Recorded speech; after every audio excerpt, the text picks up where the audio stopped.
Bonjour et bienvenue dans notre nouvelle émission Impact Live. Aujourd'hui, j'aimerais vous parler de plusieurs des déclarations de Jésus, plusieurs de ses affirmations. Jésus, à plusieurs reprises, a déclaré « Je suis ». Il a dit « Je suis ». Et dans ce passage de l'évangile de Jean, au chapitre 8, verset 51, il est en train de vivre une véritable altercation avec des chefs religieux et il dit « En vérité, je vous le dis, si quelqu'un garde ma parole, il ne verra jamais la mort. » Quelle bonne nouvelle! Maintenant, lui dire les Juifs, nous connaissons que tu es un démon. Abraham est mort, les prophètes aussi, et tu dis, si quelqu'un garde ma parole, il ne verra jamais la mort. Es-tu plus grand que notre père Abraham, qui est mort? Les prophètes aussi sont morts. Qui prétends-tu être? Jésus répondit, si je me glorifie, moi-même, ma gloire n'est rien. C'est mon Père qui me glorifie, lui que vous dites être votre Dieu, et que vous ne connaissez pas. Pour moi, je le connais. Et si je disais que je ne le connais pas, je serais semblable à vous, un menteur. Mais je le connais, je garde sa parole. Avant qu'Abraham, votre père, a tressailli de joie de ce qu'il verrait mon jour. Il l'a vu et il s'est réjoui. Les Juifs lui dirent, tu n'as pas encore 50 ans et tu as vu Abraham? Jésus leur dit, en vérité, je vous le dis, avant qu'Abraham fût, je suis. Jésus proclame sa préexistence, il proclame qu'il existe avant Abraham, il existe même avant la fondation du monde parce que tout a été créé en Jésus, par Jésus et pour Jésus. Jésus existe de toute éternité et notre émission est centrée sur sa personne, la personne de Jésus. D'ailleurs, je vous propose de marquer tout de suite une pause musicale avec Manu Richer qui chante Jésus. On l'écoute et on se retrouve tout de suite.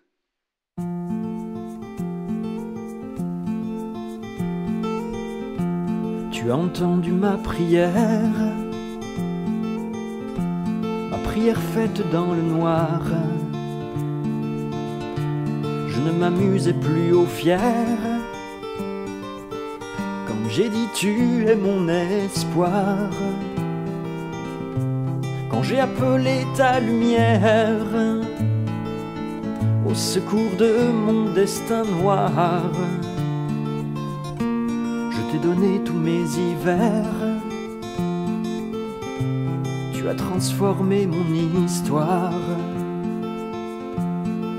Tu es Jésus, Jésus.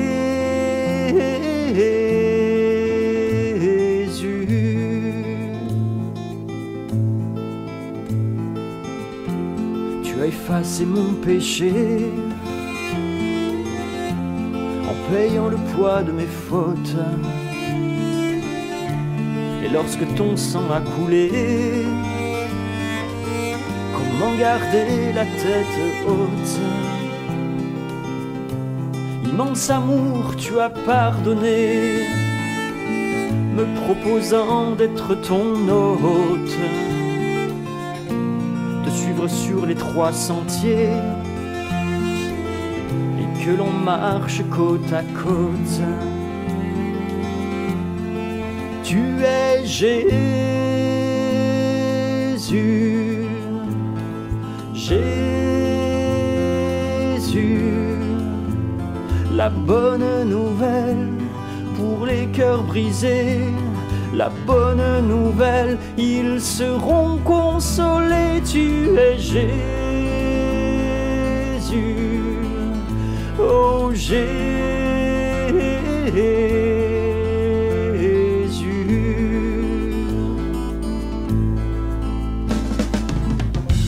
Tu as guéri mon cœur brisé, tu as soigné mes meurtrissures, tu as pansé toutes mes plaies, calmé mes peurs, détruit ces murs.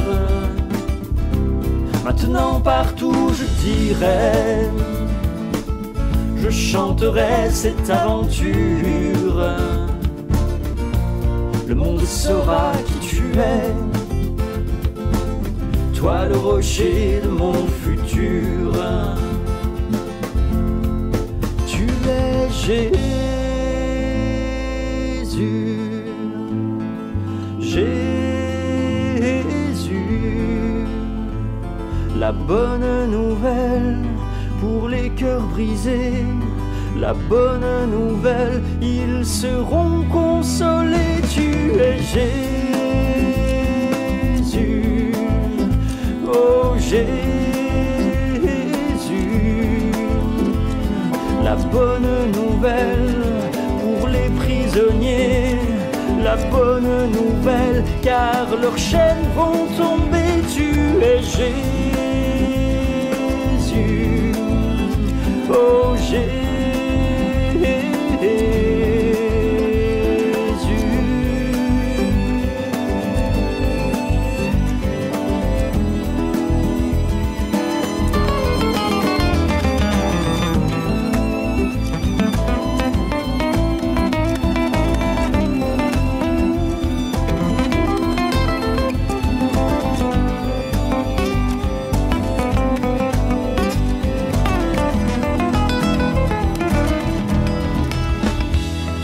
Jésus, oh Jésus,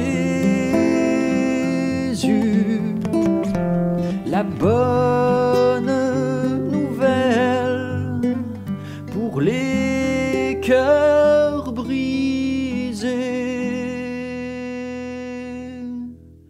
c'est Jésus.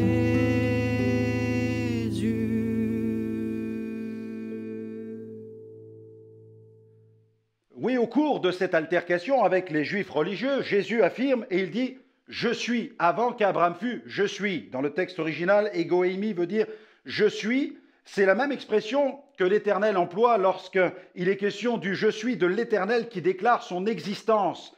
Jésus a dit en fait « Je suis moi l'Éternel ».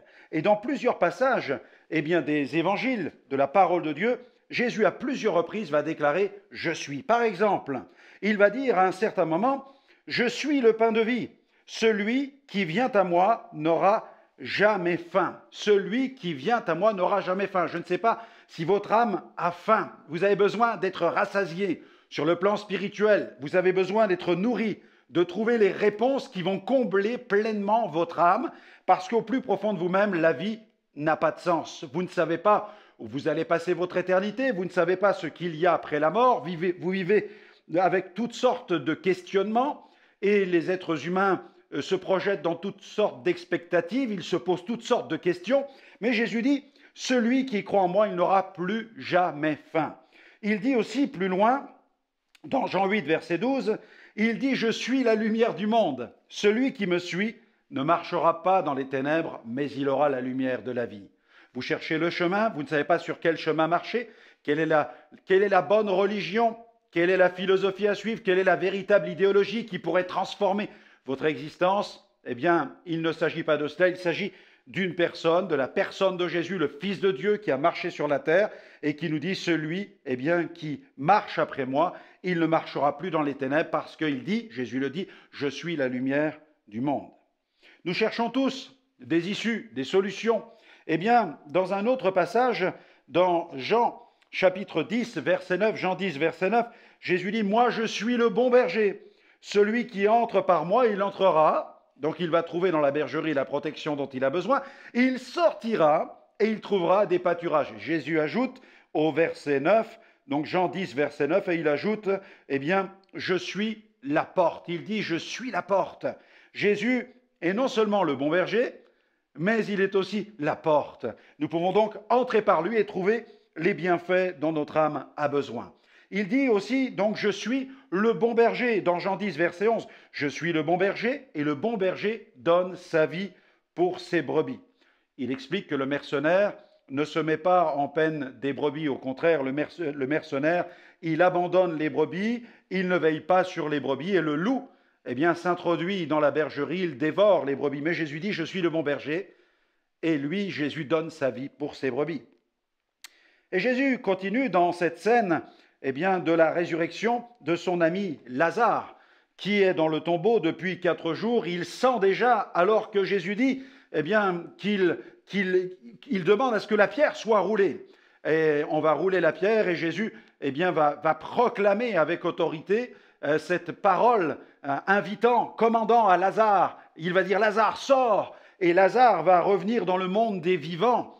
le miracle de guérison, le miracle de création va s'opérer puisque Jésus va guérir les organes de cet homme qui sentait déjà. Nous avons ici le miracle de création dans toute sa gloire, dans toute sa splendeur.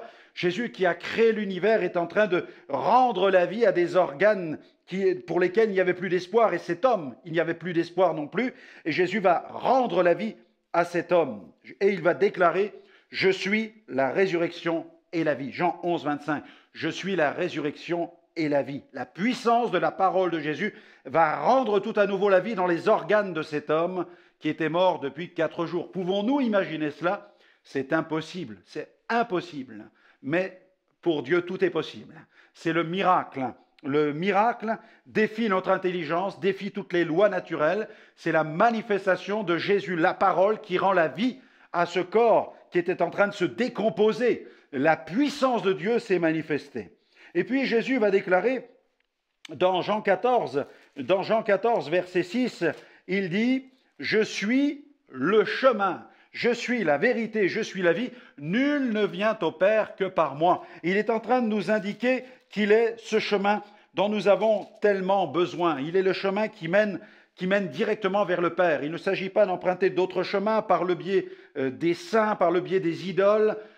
Non, Jésus dit « Je suis le chemin ». Il dit « Je suis la vérité ». Il est l'incarnation du chemin.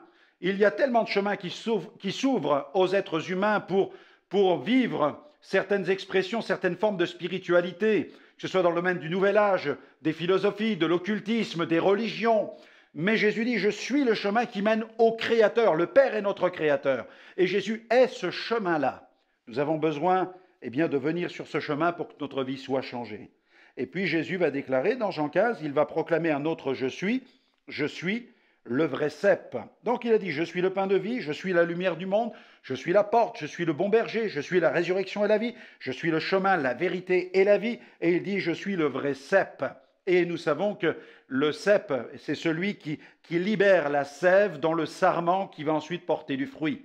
Notre vie spirituelle, la vie spirituelle, ne peut véritablement porter du fruit qu'à la seule condition que Jésus soit le cep, le fondement de notre existence. Dans les racines du cep, il y a toute la vie qui va nous permettre de porter du fruit, le fruit de la vie spirituelle, le fruit de l'esprit. Alors je vous invite tout simplement à permettre à cette vie de couler en vous. Invitez maintenant Jésus dans votre cœur. Dites Seigneur, donne-moi ta vie, que ta vie coule en moi et qu'ainsi ma vie puisse porter du bon fruit, un fruit qui te glorifie, un fruit qui t'honore. Pardonne mes péchés, Seigneur, purifie mon cœur, lave mon cœur. Donne-moi cette vie nouvelle que tu veux me communiquer afin que ma vie ne soit plus jamais la même. Amen. Amen. Vous venez de faire cette simple prière, là où vous vous trouvez, devant votre ordinateur ou votre écran de télévision. Sachez que Dieu a reçu cette prière. Il vous faut vous procurer la Bible rapidement, commencez à la lire, trouvez une communauté de croyants évangéliques avec lesquels vous allez continuer à explorer les Saintes Écritures et grandir dans la foi. Que le Seigneur vous bénisse, que le Seigneur vous comble et qu'il vous accompagne. Il a promis, il a dit « Je suis avec vous tous les jours jusqu'à la fin du monde », qu'il vous accompagne sur le chemin de cette vie nouvelle. Que Dieu vous bénisse et à très bientôt.